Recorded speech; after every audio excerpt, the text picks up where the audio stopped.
recover? I don't know. It's too soon to say.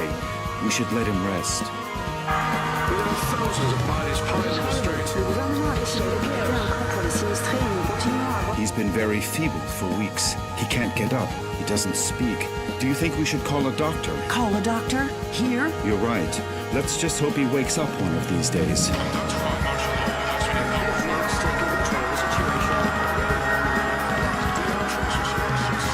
Come on, my friend. Hang on. Don't give up. Please, let me get to bed.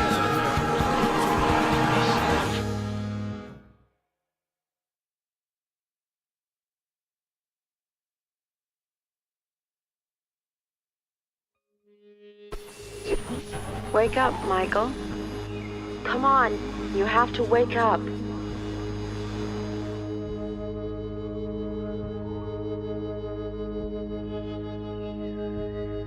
Who are you? Who's there? Please, Michael, wake up. Wake up. This silence. This darkness. Where am I? Damn it. I can't remember.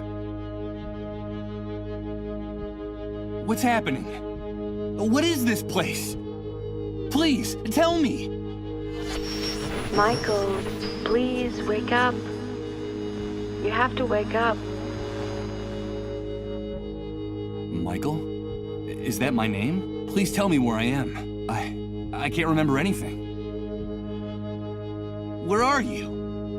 Where are you hiding? Wake up, Michael. Please wake up. Wake up now. Don't go! Please! Come back! Come back! This silence. This darkness. This emptiness.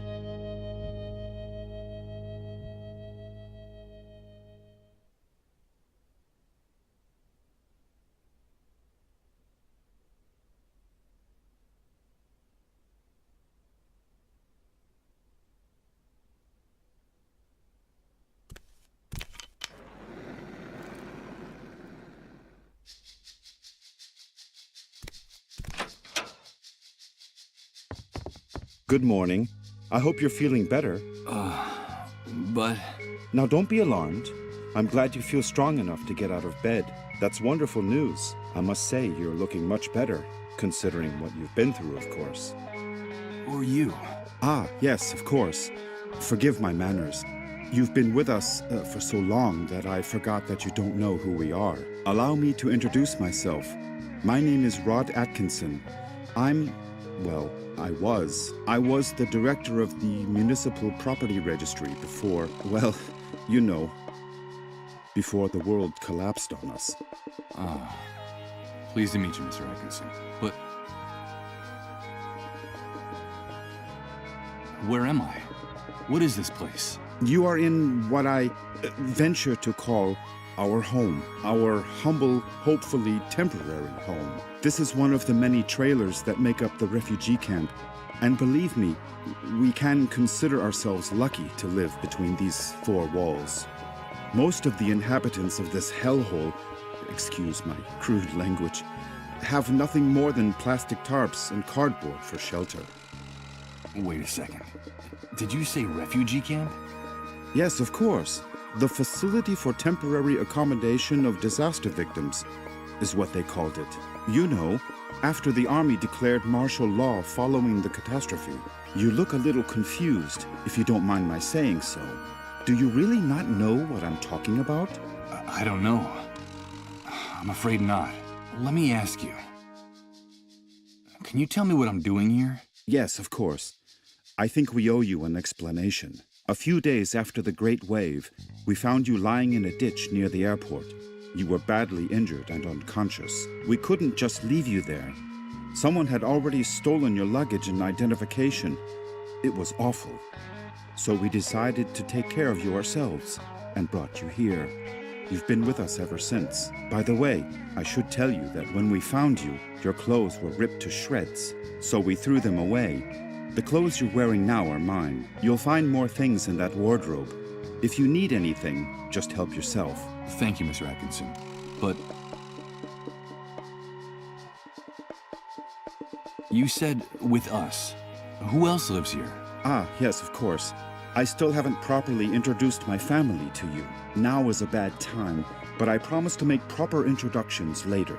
My wife and I sleep in the other room, and, well, little Colin sleeps with us. Colin? Yes, Colin is our only child. Our one ray of hope since the catastrophe. I'm going to confess something to you. Colin is the only reason my wife and I still struggle to keep going in this new world. We would have given up a long time ago if it weren't for him. Of course. I understand. So that was your wife's voice that woke me up a few minutes ago, right? My wife? No, that's impossible. My wife has been with me in the other room the whole time. We haven't come out of there for hours. But I'm glad you're feeling better and are fully conscious now. I guess we could say you've been reborn. And although the circumstances aren't the best, simply being alive nowadays is practically a luxury. So, welcome to our home.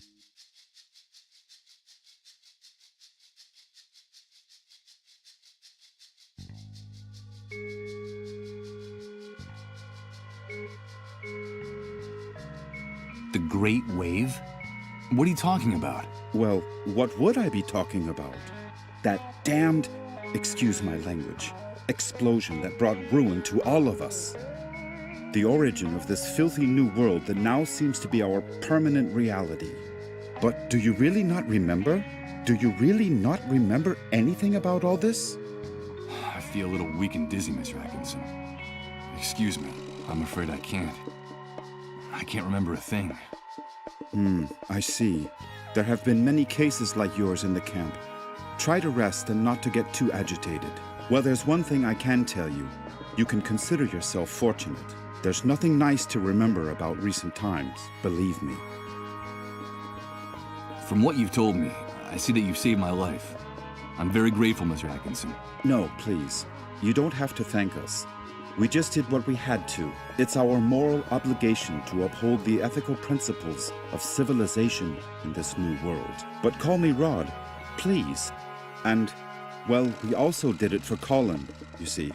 What kind of future does he face if we accept that it's every man for himself, that no one cares about anyone else? It's a terrifying prospect, don't you think? We're just doing whatever we can to avoid that future, that's all.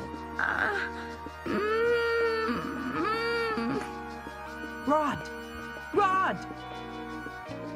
Please excuse me, but I have to leave you now. No, wait, please.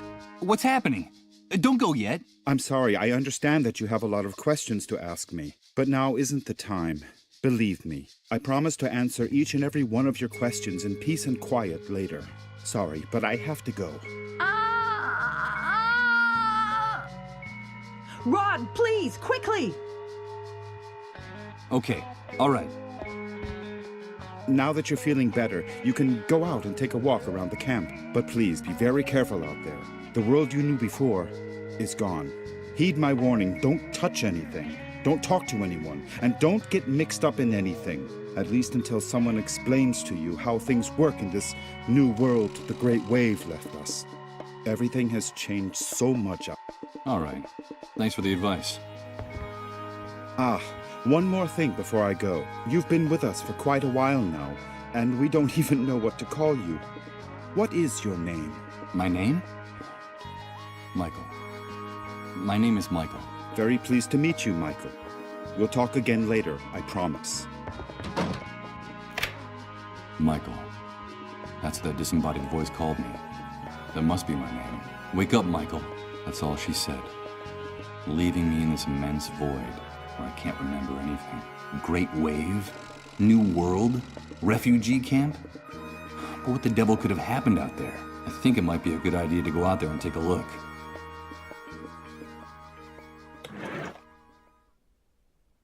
The scrap of fabric has traces of blood, sweat, and other fluids I can't even identify. If this sheet was ever white, it must have been a long time ago. A very long time ago. Well, look at that. When I pulled back the sheet, part of it got torn on the spring sticking out of the bed frame. I hope Rod doesn't notice. A depressing sight. A damp mattress on a bed frame and dirt. This is the bed where I've been convalescing all this time.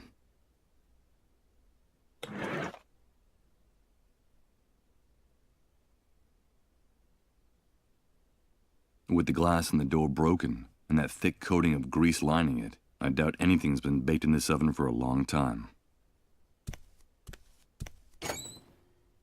Nothing edible. It's only the lid of an enormous metal pan sitting on the bottom of the oven. There's a very worn old notebook hidden under the lid. The cover is practically falling off the spiral binding. It looks like someone stashed it here some time ago and then forgot about it. It's a bit dented. It was used to cover up. In fact, it still has some traces of food stuck to it. It's an old accounting ledger that still has a few blank pages left in it. From what's written in here, it looks like someone was using it as a diary before ripping out almost all its pages and leaving it inside the oven in the trailer.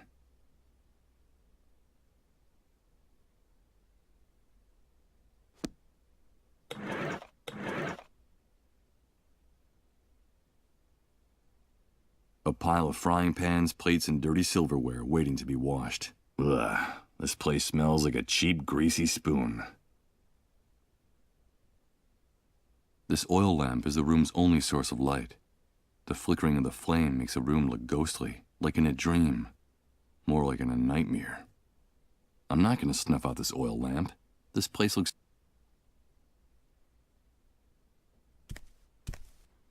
The old closet Rod told me about. It's funny. With the glass and the door shattered, my reflection in the mirror is fragmented, like a photo ripped into little pieces and taped back together. Impossible.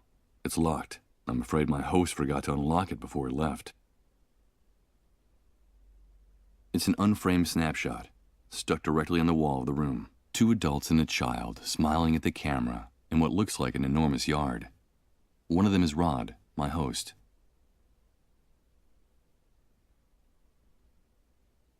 The bed frame under the mattress is so battered that one of the springs is turned into a very sharp protruding object.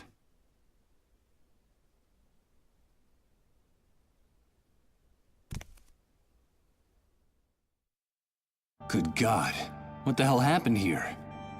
Rod was right. I don't know what hit this place, but whatever it was, it struck into its very foundations, without any mercy whatsoever. What's happening now? You better hide, dude. Don't you know that it's dangerous to show your face when the cleanup brigades come into the camp? You're new here, aren't you? Yeah, you could put it that way. Well, welcome to your new home. I'm Hank, but everyone calls me the Hunter. I'm Michael. But what's going on up there? Nothing, Mike, just routine. The cleanup brigades are taking away a sick person, a dissolved. You know how it is, just doing their job. Ironically, that house belongs to one of the camp moles. Those traitorous scumbags. Brigades, dissolved, moles. I don't know what you're talking about. I can't remember anything. Oh, I see, you're a blankhead. Well, you better get up to speed real quick if you want to survive here, Mike. Find me if you need help, dude. I can get you whatever you need. Doesn't matter where it is, how fast it runs, or where it tries to hide. That's why they call me the Hunter. All right, I'll remember that. Come back here! Don't take her away! Don't you know who I am? Come back here!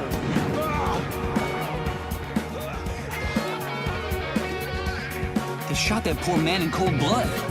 But why did they do that? Hey, Hank?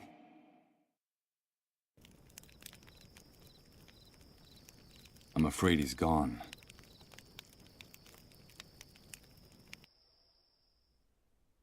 I can hear people whispering on the other side. The same one.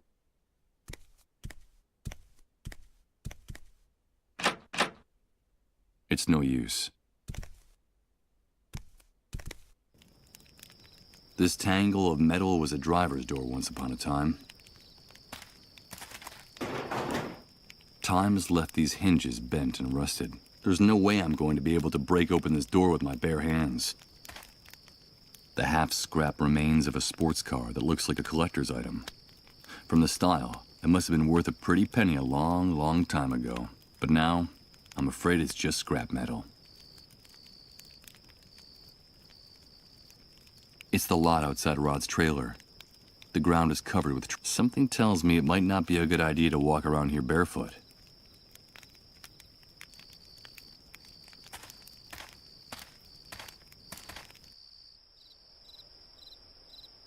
Rod seems upset and worried. What's going on in there? From here, it looks like one of those metal boxes for Danish butter cookies. And judging from how worn it looks, I'd say that it's been reused over and over again. It's hard to see clearly through all the grime on this glass. On the other side is the room where Rod and his family have locked themselves away. That's Rod's wife.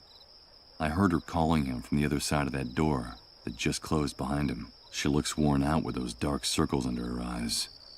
She looks like she hasn't slept in days. That must be little Colin, Rod's son. He looks unwell. Was that him I heard moaning in pain inside the trailer?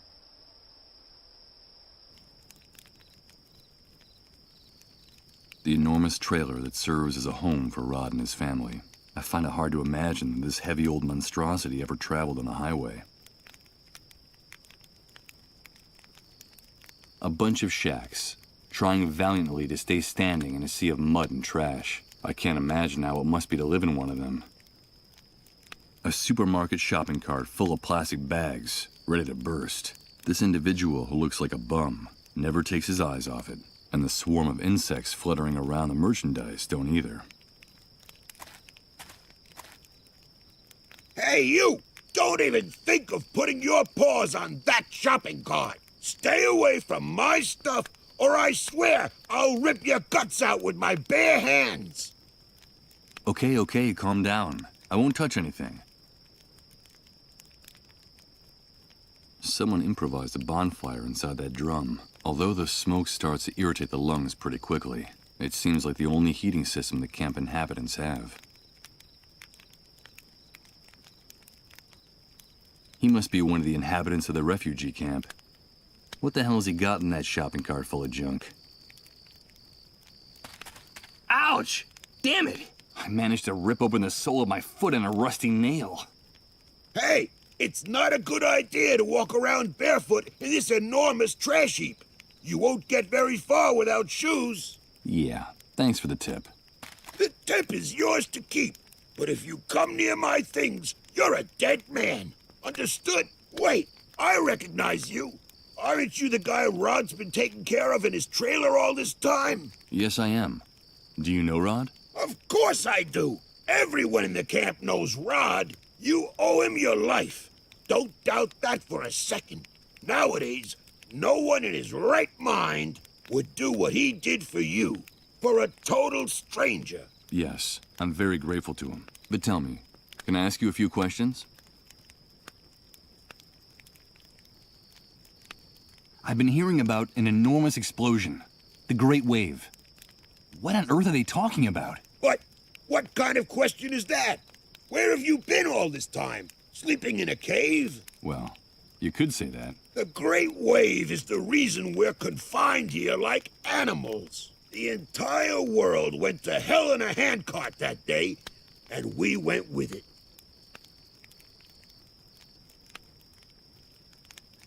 I've been able to see that with my own eyes. Can you tell me anything else? Okay, I'll tell you what I know. The Great Wave hit us one Friday afternoon right out of the blue. I remember it perfectly because I'd just come out of an important meeting at that precise moment. I'd made a lot of money from a very fat contract. Yes, sirree, Bob. Very, very fat. First, we felt the ground quaking, as if a volcano was about to erupt right under our feet. I had to get out of my car and run. Then came the explosions. Glass broke. Buildings toppled. And then for weeks, the stench of corpses rotting in the streets. In just a few hours, that damn Great Wave sent us all, with our businesses, our money, and our convertibles, straight back to the Dark Ages. The Dark Ages? Of course! Are you surprised? In a matter... And after the initial chaos, the dissolved started to show up. And that horrible gash opened up in the sky. That stupid breach up there that no one in this hellhole has bothered to explain to us. The fact is that the remains of the old system only held up for a few weeks. And through the cracks, what you see around you started seeping in. The new world, right? Yes, indeed. You catch on fast. The new world was here to stay. Welcome to the future, son. Not exactly the way you pictured it, huh? Confined? Do you mean we can't leave the refugee camp? Refugee camp. I've always found that term amusing. It seems like things on the other side of the fence work a little better. But here, look around you. Does this look like a refugee camp? It's an army detention camp, and you're a prisoner. Once you come in here, you lose everything, even your name. To them, you're nothing more than a rat, just another camp rat. You'd never be able to get through the gate, especially if you don't know anyone or don't have any contacts on the outside. Doesn't matter who you might have been before the old world collapsed. Believe me, I speak from experience. If you're just a camp rat, I'm afraid the only way out of here is feet first. I don't know if you get my meaning. Of course I do. Thanks for your encouraging words. You can keep the words, but come near my things and you're a dead man.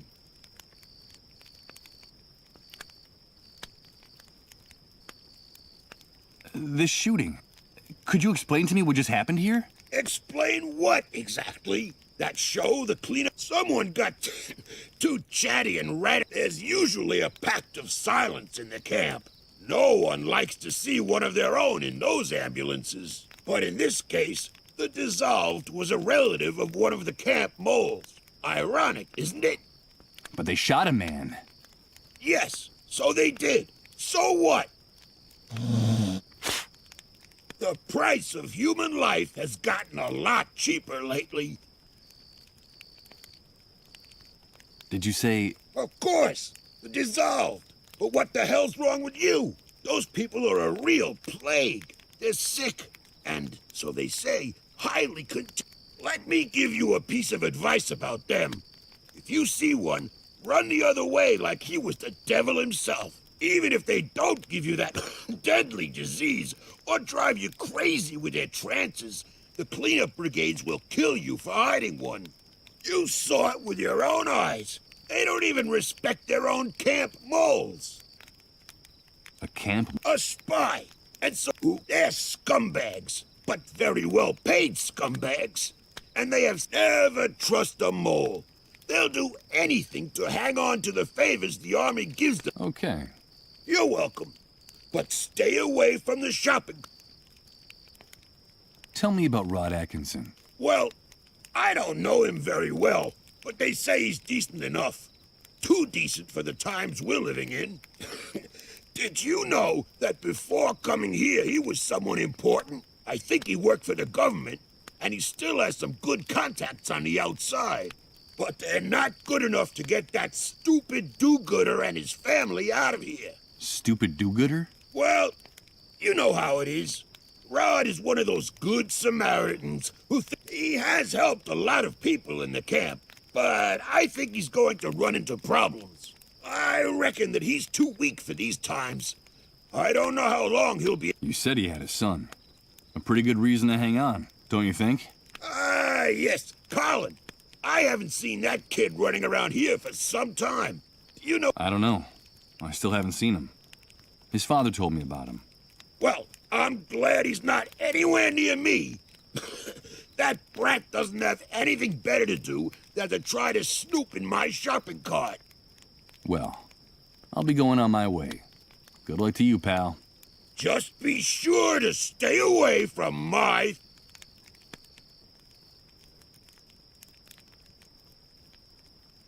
No. With my foot in this condition, I think it would be better to go back inside the trailer and try to take care of this...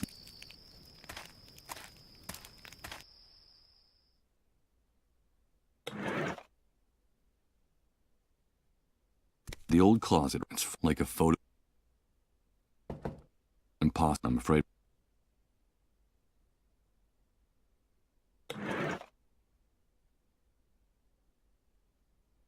This brings...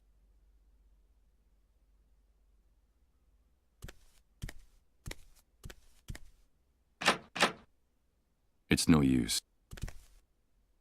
A pile of... Ugh. With the glass, this of... There's nothing...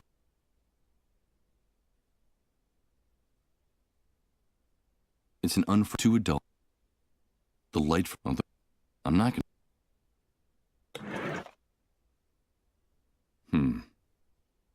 The oil better not fool with it. I might end up a... I don't see... Use this... I don't see... Better not. The squeak of the protruding bed spring scraping against this metal lid would grate on my nerves.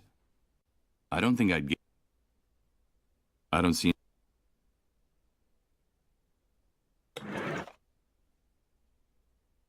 I'm afraid... I took... The oil lamp is the only... Better not fool... This war... It doesn't... I just don't...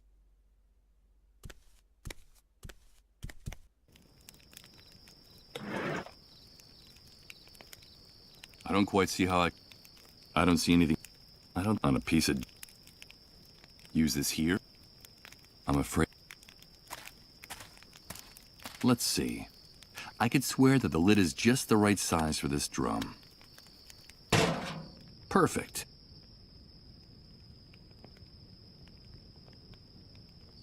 Damn it! What's going on?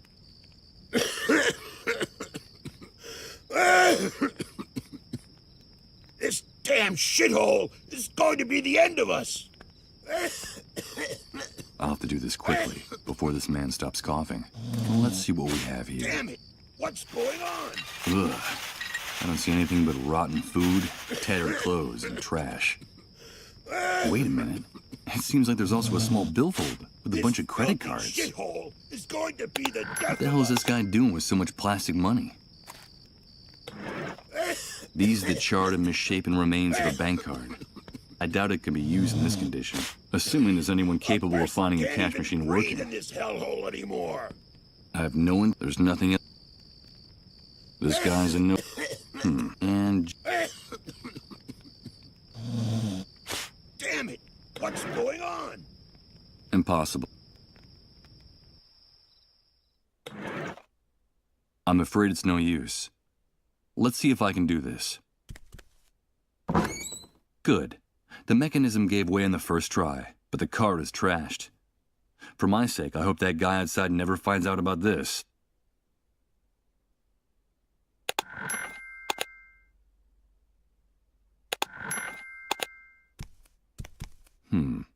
Not just yet.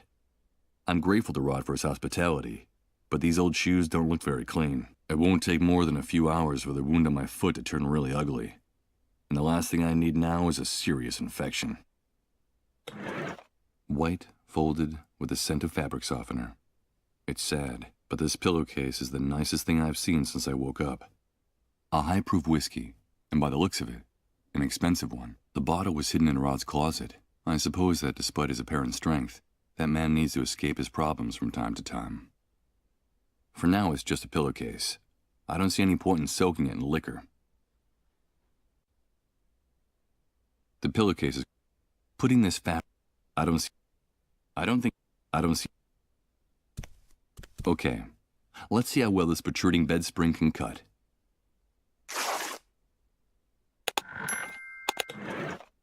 By slashing these bandages, I'll use a little of what's in the bottle to...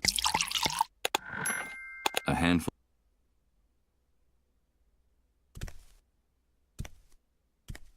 Here goes. I'll use the bandages on my foot. I hope the alcohol is enough to keep it from getting infected. Let's pray this improvised remedy doesn't lead to a delightful case of gangrene. What bastard put a lid on the drum? You tried to suffocate me, you bunch of assholes! I think that guy out there just discovered the reason for a sudden coughing fit. Some coward in this shithole wanted to suffocate me! Me! Who was it? Who was it?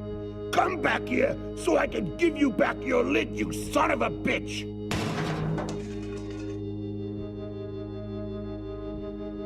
Did you hear that noise, Rod? What's going on out there? I don't know. I'll go have a look. I think it's that poor drunk who's always hanging around the trailer. He's kicking up a fuss again. It's a good thing poor Colin can't hear his insults. Don't ever say anything like that again, Rod. I'm sorry, honey. I wasn't thinking.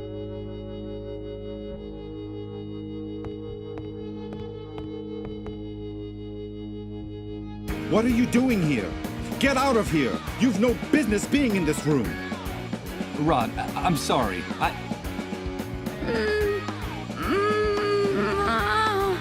But what's going on? Get out of here, Michael! You didn't see anything, understood? Out! Out! Excuse my outburst, Michael. I shouldn't have behaved that way. It's not like me. But this new world brings out the worst in all of us. It's just that I can't stand to see Colin suffer this way.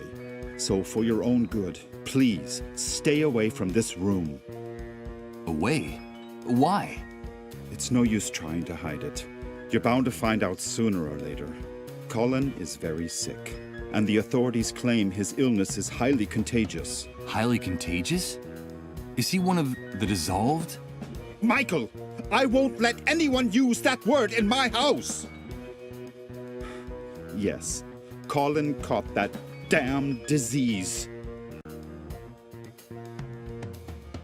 And what exactly does the disease consist of? I don't know, Michael. No one really does. The only news is what the army brings us. They say the disease is highly contagious, and it's our duty to turn over all victims to the cleanup brigades. But no one has ever come back after being carried off in one of those ambulances. No one. So we can't let them take Colin, do you understand? Yes, of course I understand. They say that all the victims are condemned, that there's no salvation for anyone, that at the end of their suffering and their trances lies certain death. I think that even the army is afraid of the victims. Really strange things happen around them, Michael. Things you wouldn't believe. What things happen around people infected with the disease? Strange things with no possible explanation. In their trances, they go places, Michael.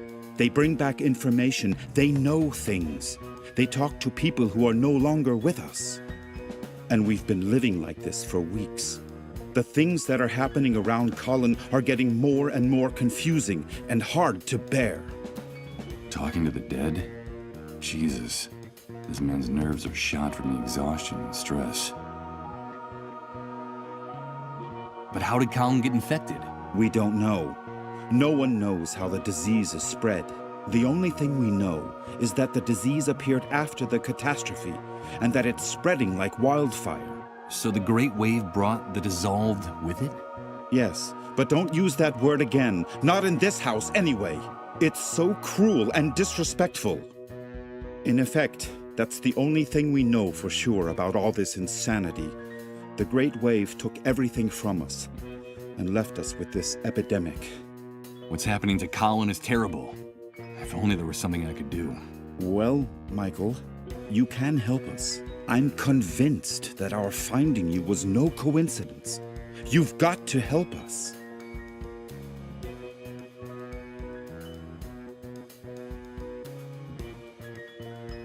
But you said yourself that all the victims are condemned. What can I do? No, all is not lost. In the camp, there are rumors of a cure. It seems that in the city, on the other side of the fence, the victims have access to a drug. But we can't get it here.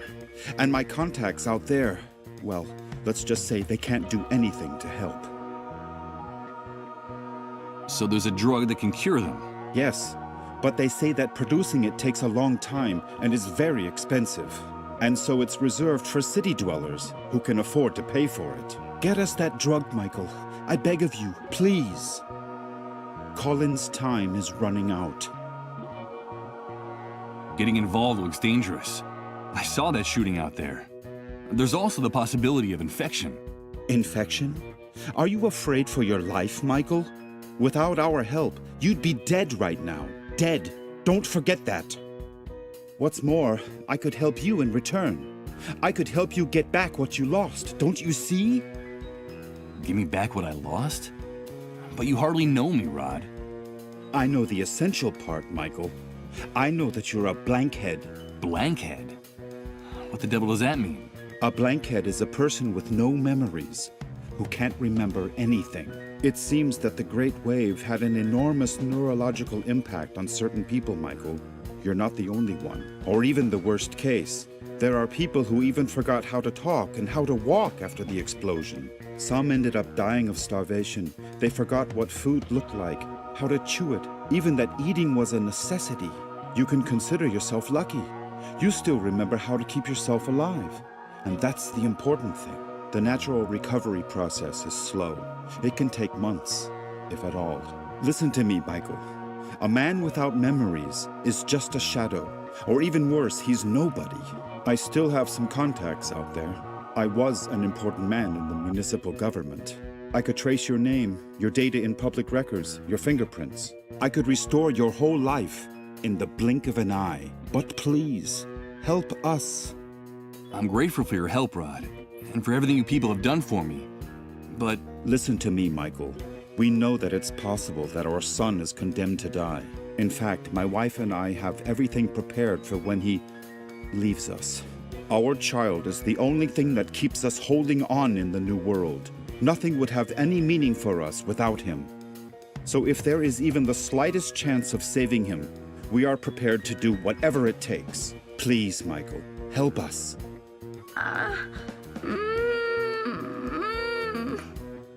For God's sake, listen to him. He's just a child.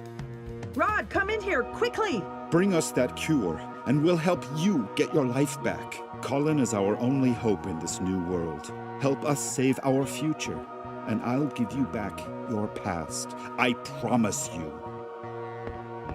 Goodbye, Michael. no, Rod, wait. Bring a drug? Is he out of his mind? That man wants me to put his son's life in my hands? I can barely remember who I am. And I probably wouldn't last more than a few hours out there. But Rod was right. A man without a past is nothing more than his shadow. He offered to help me get my life back, my memories. So if I want answers, I have only one possible course of action: to get that drug. Wait a minute. Before leaving, I should write down everything important I find out in this notebook. It might come in handy if, as Rod says, I'm one of the blankheads the Great Wave left in its wake. A high-proof whiskey. After soaking... I'm afraid... I don't think it's a good... Can I ask you... I'll answer anything you want.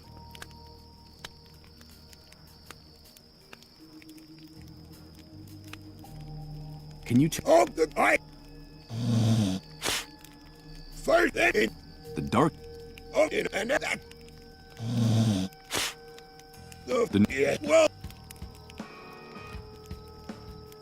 Well... Just...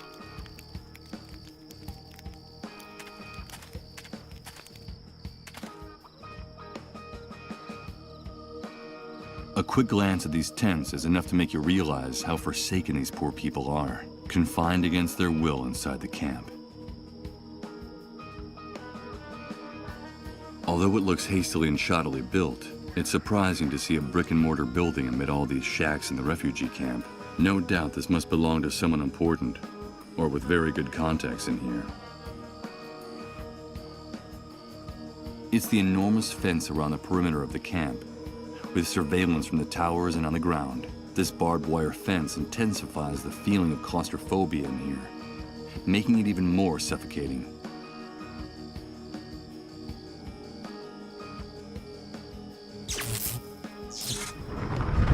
But what's happening? What is this? What the hell's going on here? Good God, I think I'm starting to lose my mind. In the distance, you can see the skyline of the city. It doesn't seem that far away, from what people say. things work somewhat better there. Could that be true?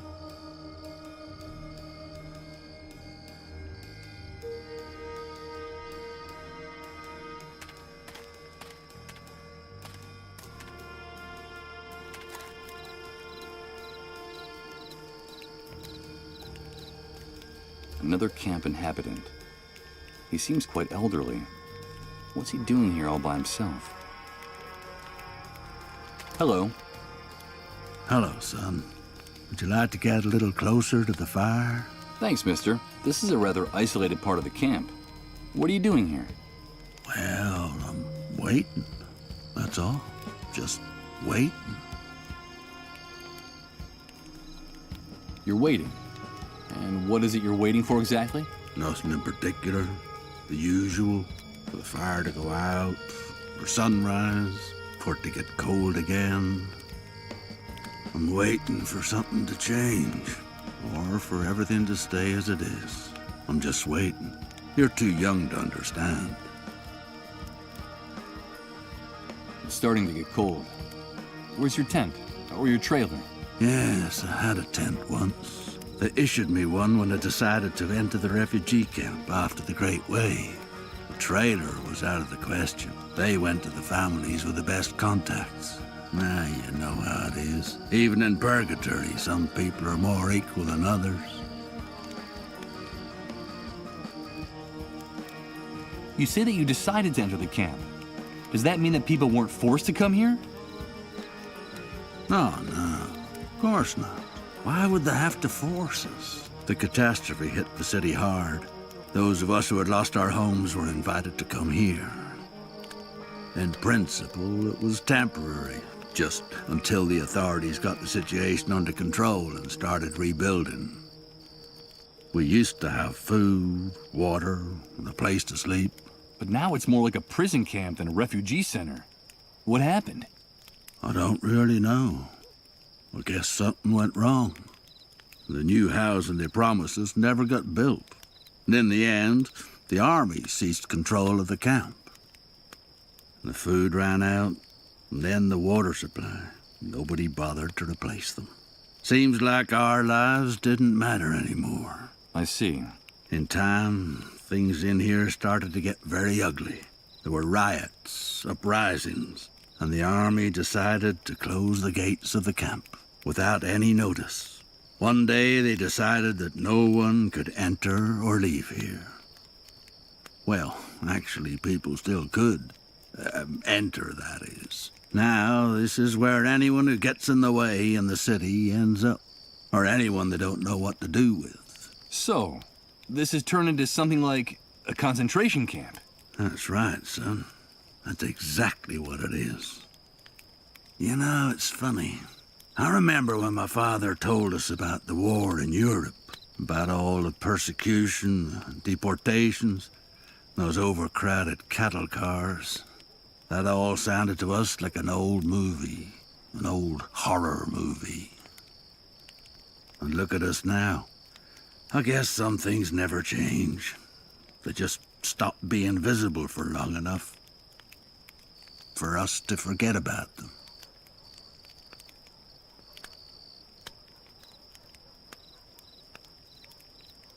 And where's your tent now? It was stolen from me a while back. They fetch a good price on the black market now. Stolen? But how could anyone... You seem to be new in the camp, am I right? These things happen nowadays. It's best to take things as they come.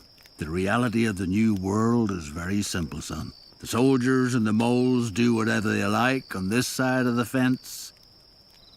And the hunter and his men run the black market and all the dirty rackets. I suggest you memorize all this. The hunter?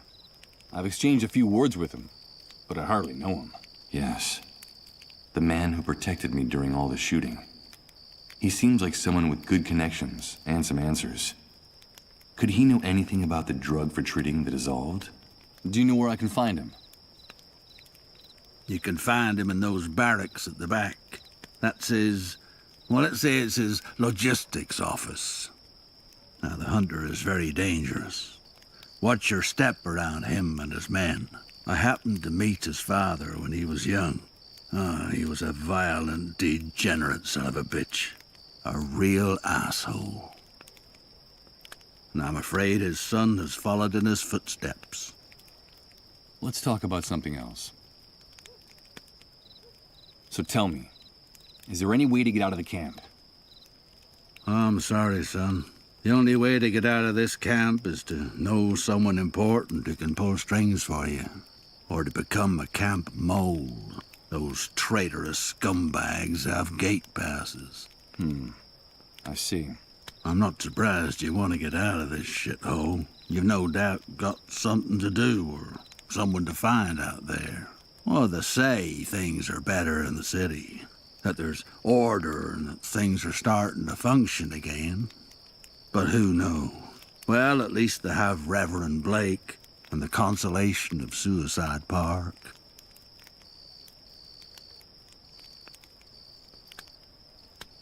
Suicide Park? What's that?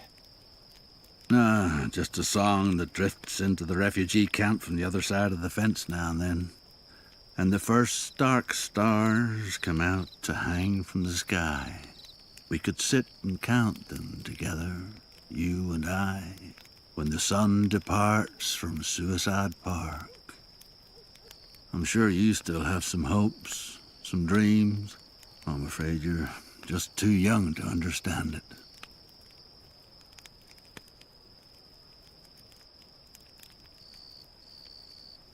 Who's Reverend Blake? He's a preacher who sometimes comes from the city to bring us a little comfort.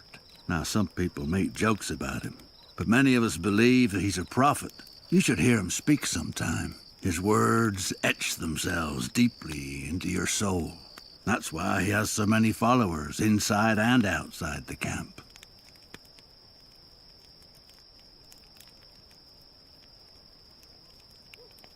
And what was the extent of the Great Wave's impact? How are things beyond the city? Truth is, I couldn't tell you. In the first days, the chaos was so overwhelming that no one worried about anything beyond their own backyard. We victims were disoriented, cut off from the world. Then I came into the camp and news from far-off places doesn't reach this prison. I'm afraid you'd have to leave here to get the answer to that question.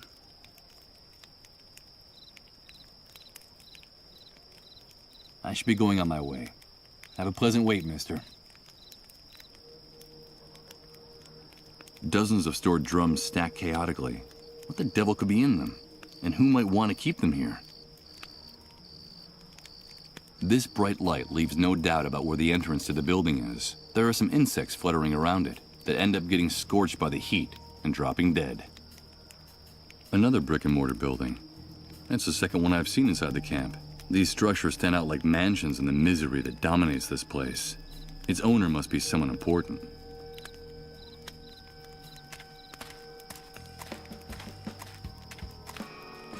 It's a thick cable that runs along that building's roof, but I can't see it very well from here.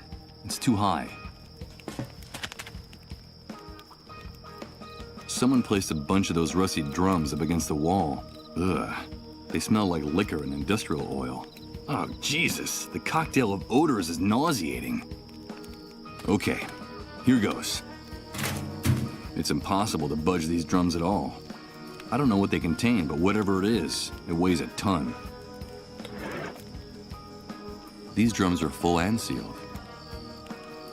Dented, dirty, and in pretty bad shape. In this corner of the camp, there are drums stored everywhere you look.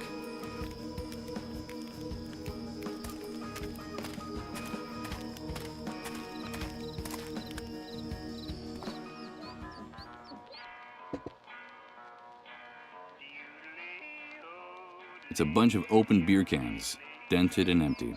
I'm not sure why, but I find the smell of stale alcohol they give off distasteful, like all the other odors in this place.